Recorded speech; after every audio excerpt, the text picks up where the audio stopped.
All right, let's dive in. Today, we're going to talk about the hidden genius that keeps some of our most complex machines running perfectly smooth. It's called derivative control. And really, it's all about having the predictive power to stop a disaster before it even has a chance to start. So I want you to picture a huge container ship out on the open ocean. It's basically a floating city, right? And it has countless systems that all have to work together in perfect harmony. But how does something that massive stay stable when the wind, the waves, the whole environment is constantly trying to knock it off balance? Well, the secret lies in its ability to think ahead. And the scale of this challenge is just immense. We're talking about dozens of absolutely critical systems. Things like boiler water levels, the engine speed, the temperature of the cooling systems. All of these need constant, super precise automatic control to keep things from going very, very wrong. So the hero of our story is a little device called a PID controller. The easiest way to think about it is as the system's brain. Now those letters, PID, they stand for proportional, integral, and derivative.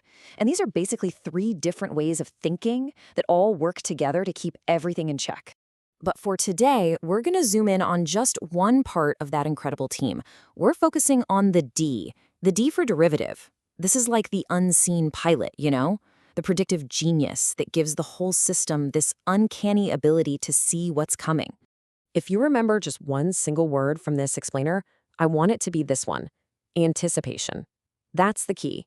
Derivative control isn't about reacting to what's happening right now. It's all about predicting the future and acting on it before it happens. So how in the world do you teach a machine to predict the future? I know, it sounds a little like science fiction, doesn't it? But the core concept is actually surprisingly simple, and it's something you and I do every single day without even thinking about it. Okay, imagine you're driving a car and you're coming up on a stop sign. Now, if you didn't have prediction, you'd only slam on the brakes the exact moment you cross the stop line. And, well, you'd end up in the middle of the intersection, right? Way too late. But with prediction, what we're calling derivative control, you see how fast you're approaching and you start braking before you get to the line, bringing the car to a perfect, smooth stop. That's the whole idea right there. And that little driving example, it perfectly captures the formal definition. See, derivative control is all about reacting to the rate of change of an error. It's not just looking at the error itself, the distance to the stop sign. It's looking at how fast that error is changing, how fast that distance is shrinking. That speed, that rate of change is everything. You can almost think of it as a simple three-step thought process. First, it senses that the error is changing really fast.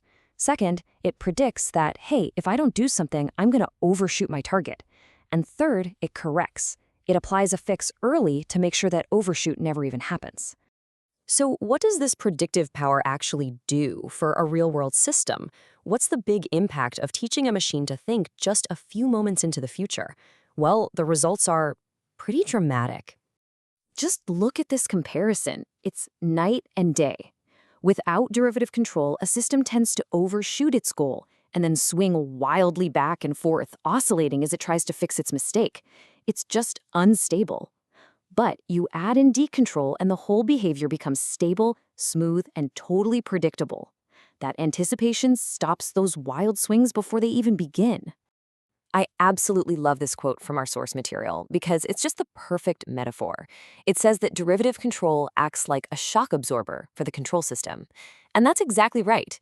It smooths out all the bumps and sudden jolts, giving you a much, much more stable ride. And this isn't just theory, If we go back to our ship, this is absolutely essential stuff. For the boiler water levels, it anticipates how much steam is needed so it doesn't dangerously overshoot. For the engine speed, it smooths out the response when the load suddenly changes. And for temperature, it reacts early to keep critical parts from overheating. It's a lifesaver. But here's the thing. As powerful as prediction is, it can't work alone. Derivative control, our predictive genius, is just one member of a super effective team, and it actually has one pretty specific weakness. The challenge is that D control is extremely sensitive. Think about it. Because it's looking for the rate of change, any tiny little flutter or noise from a sensor can look like a massive, rapid change. And that can cause the whole system to overreact. That's exactly why it needs its partners. So let's meet the full dream team. You've got P for proportional. That's the here and now controller, reacting to the current error. Then you have I for integral. This is the team's historian. looking at all the errors from the past to get rid of any small, nagging mistakes. And of course, you have D for derivative. As we've learned, that's our fortune teller, predicting the future based on how things are trending. When you put them all together, you get a perfectly balanced, super robust control system. So, the crucial point, the main takeaway, is this. While every part of the PID controller is important, it's that derivative action that adds that critical dash of foresight. It's the predictive correction that turns a jumpy, unstable system into one that's smooth, stable, and incredibly reliable. And this really leaves us with a final thought to chew on. From something as simple as catching a ball to driving your car, your own brain is using derivative control all the time to predict and react. So the question is, what else in your life relies on prediction to stay in control? Thanks for joining us for this explainer.